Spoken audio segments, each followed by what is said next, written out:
Hello Dragons, and welcome to this instructional video for Lesson 6 Part 3, Changing the Law of the Land. The main idea behind this civics lesson is amendments to the United States Constitution have extended citizenship and suffrage to a greater number of Americans. With that in mind, by the end of watching this video, you will be able to explain how the laws concerning slavery have changed since the signing of the Constitution, describe the amendments that ensured the right to vote for African Americans, summarize women's struggles for the right to vote, explain why the voting age was lowered to 18, and describe how the amendment process gives Americans a voice in their government. Now that the outcomes for this lesson have been shared with you, let's get started.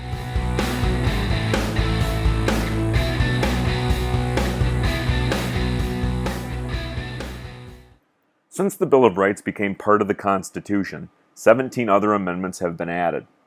Most of these amendments reflect efforts by the people to change the Constitution to meet changing needs and attitudes. For example, over time there has been a great change in the attitude of Americans who can be a citizen and who has the right to vote. Originally, the Constitution let the states decide who was qualified to be a citizen, and most states granted citizenship only to white men who owned property. Today, however, anyone born or naturalized in the United States is a citizen, and any citizen who is at least 18 years old may vote. As you know, the Constitution begins with the words, "We the people of the United States." Why is the meaning of "we the people" so much broader today than it was in 1787? In this video, you will step back into history to trace the changes in citizenship and voting rights that have taken place in this country over the years. In the process, you will see how the amendment process helps the Constitution adjust to changing times.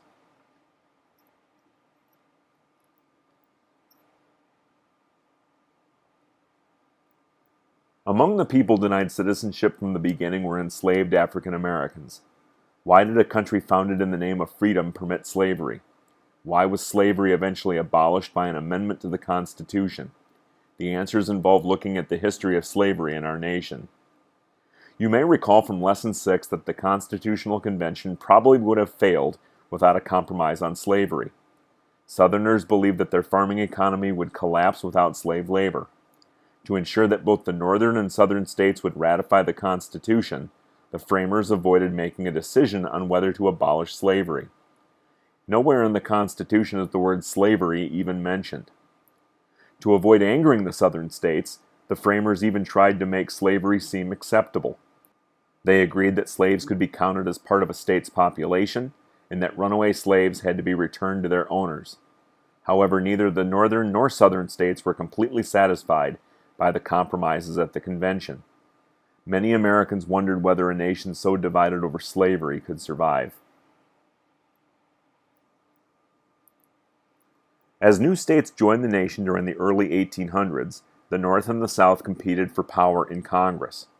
Although the more populous northern states controlled a majority in the House, the North argued that the 3/5 compromise gave southern states more representatives than they deserved. The South, in turn, feared that the North might use its political power to abolish slavery. In 1820, Congress tried to head off serious conflict by passing the Missouri Compromise. This new law divided new lands into slave territories and free territories. Nevertheless, Americans increasingly saw slavery as an all-or-nothing issue. On one side were those who defended the right to own slaves anywhere. On the other side were those who wanted slavery to be banned everywhere.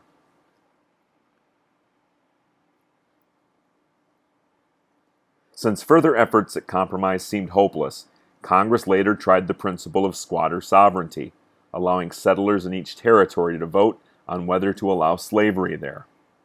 However, this action only sparked conflict between pro-slavery and anti-slavery settlers, such as in the Kansas and Nebraska territories.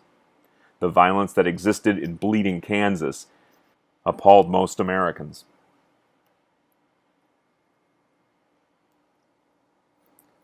In 1857, a tense nation awaited a Supreme Court decision on a case that many hoped would finally settle the slavery issue. A slave named Dred Scott had traveled with his owner to Illinois and the Wisconsin Territory, where slavery was illegal. After they returned to Missouri, Scott argued that his residence in a free territory had made him a free person. Now the court had to decide whether or not Scott was free according to the Constitution. The court ruled that according to the Constitution, slaves were property, and that Congress could not prevent owners from taking slaves anywhere they wished. This decision showed that the Constitution could be interpreted as allowing slavery.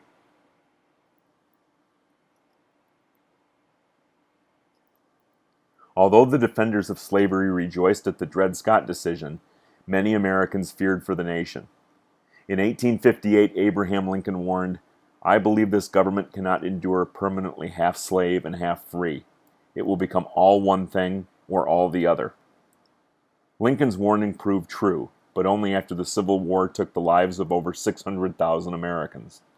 The North's victories paved the way for the 13th Amendment, which abolished slavery in 1865.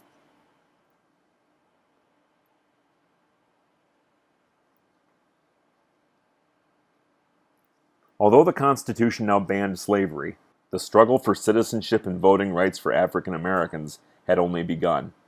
Even those who had been free long before the Civil War knew that freedom did not mean equality. For one thing, the states had the power to decide who could be a citizen, and most states, both northern and southern, continued to deny citizenship to black Americans. The 14th Amendment, adopted in 1868, ensured citizenship for African Americans. It takes the power to grant citizenship away from the states by providing that all persons born or naturalized in the United States are citizens of the United States and of the state wherein they reside. It also declares that no state may deprive any person of life, liberty, or property without due process of law, or deny to any person the equal protection of the laws. Why were these statements added when there was already a Bill of Rights? Actually, the first 10 amendments say only that Congress must respect citizens' rights. The 14th Amendment specifically requires the states to do so. Therefore, it has often been called the Second Bill of Rights. The 14th Amendment did not automatically ensure equal treatment. Although the Supreme Court ruled that state governments could not treat African Americans unfairly, it did not prevent private citizens, such as employers, from continuing to discriminate against them. In some states, being a citizen did not guarantee the right to vote. To keep states from denying voting rights to African Americans, the 15th Amendment, added in 1870, declares that states may not deny the vote to any person on the basis of race, color, or previous condition of servitude. Despite the 15th Amendment, some states found a number of ways to prevent African Americans from voting, such as requiring citizens to pay a poll tax or a fee for voting. Many were unable to vote because they were too poor to pay the tax. Not until the passage of the 24th Amendment in 1964 were poll taxes declared illegal. This amendment, together with civil rights laws passed by Congress in the 1960s, was an important step toward protecting the rights of African Americans. As you have just learned, changes in the Constitution do not guarantee that attitudes and conditions in society will change completely and immediately. It took more than 100 years for the nation to make real progress toward ending discrimination against African Americans and other racial groups.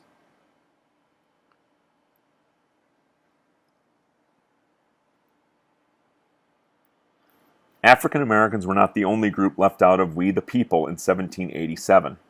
Women, too, faced a long struggle for full citizenship rights. Unlike slavery, women's rights did not even seem to be an issue in the minds of the framers. Traditional ideas about the role of women helped to explain why most states denied them voting rights for many years. Since long before the founding of our country, the only proper place for women was thought to be working in the home and caring for the family. Women were believed to be unable to handle many of the jobs that men performed. Even after large numbers of women took factory jobs during the 1800s, laws still treated them differently from men. Some laws allowed women to do only certain, usually low-paid, jobs. People who held the traditional view disapproved of women voting or holding political office. They argued that politically active women would leave their family responsibilities behind, upsetting the stability of family life. They also thought that women were less intelligent than men and therefore less able to make political decisions. By the late 1800s, the tide had been turning against the traditional view of women. Increasing numbers of women took jobs. Many women also became active in social issues in the cities and factories. As women became more politically involved, they insisted on the right to vote, also known as suffrage. A declaration from the Seneca Falls Women's Rights Convention in 1848 stated, "We hold these truths to be self-evident, that all men and women are created equal." Nevertheless, by the turn of the century, only a handful of states had granted suffrage to women. During the late 1800s and early 1900s, supporters of women's right to vote, known as suffragists, gained the public's attention by marching, giving speeches, writing to government officials and newspapers, and even going on hunger strikes. The important economic role played by women factory workers also helped convince more and more Americans that women deserved to vote. A proposed amendment giving suffrage to women was introduced but failed to pass in almost every session of Congress for 40 years, from 1878 to 1918. Finally, the suffragists' determination paid off. A breakthrough came in January 1918 in an emotional session of the House of Representatives. The visitors' galleries were packed as the House prepared to vote. Several congressmen voted despite illness. One was even brought in on a stretcher. Another left his gravely ill wife at her request to cast his vote. This time the House approved the amendment. After Senate approval the following year, the 19th Amendment was ratified by the states in 1920. Women were now truly part of we the people.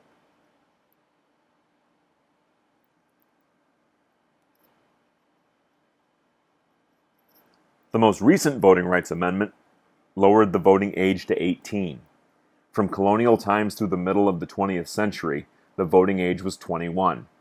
However, as millions of young people served in World War II and in the Korean and Vietnam Wars, many Americans came to believe that citizens old enough to fight and die for their country should not be denied the right to vote. Spurred on by growing public support for lowering the voting age, Congress passed a law in 1970 giving 18-year-olds the right to vote in national, state, and local elections. However, the Supreme Court later ruled that Congress could set the voting age only for national, not state or local, elections. After the court decision, it seemed that the only way to guarantee 18-year-olds the right to vote in all elections was by changing the Constitution. Aware of widespread public support for such an amendment, Congress overwhelmingly approved it in March of 1971. The vote was 401 to 19 in the House and 94-0 in the Senate. It took just 107 days for the states to ratify the proposed change, making it the 26th Amendment.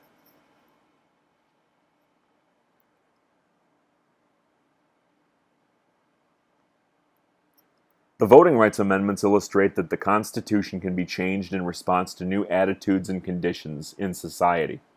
Although the 13th, 14th, and 15th Amendments came about largely as a result of the Civil War, all the other changes in the Constitution were made through peaceful efforts of citizens. The United States is truly a government by the people because the citizens decide what will be the law of the land. The Constitution was most recently amended by the 27th Amendment, ratified in 1992. This amendment states that if members of Congress vote to increase their salaries, the change cannot go into effect until after the next election. This way, if members of Congress vote themselves a pay raise, they are accountable to the voters for their actions. Any citizen or group of citizens may propose a change in the Constitution. More than 5,000 amendments have been introduced in Congress, and efforts continue to this day. Recent proposals include an amendment that would allow official prayers to be said in public schools, and an amendment that would make it illegal to burn the flag of the United States. Since not a year goes by without amendments being suggested and debated by citizens, you may be tempted to ask, is our Constitution truly a good plan of government? A quick look back at history will provide the answer. If the framers had written a poor plan, we would have hundreds, maybe thousands of amendments by now, perhaps even a whole new Constitution. Instead, we have only had 27 amendments. The voice of the people has been heard, and they have remained satisfied with the basic framework of the Constitution.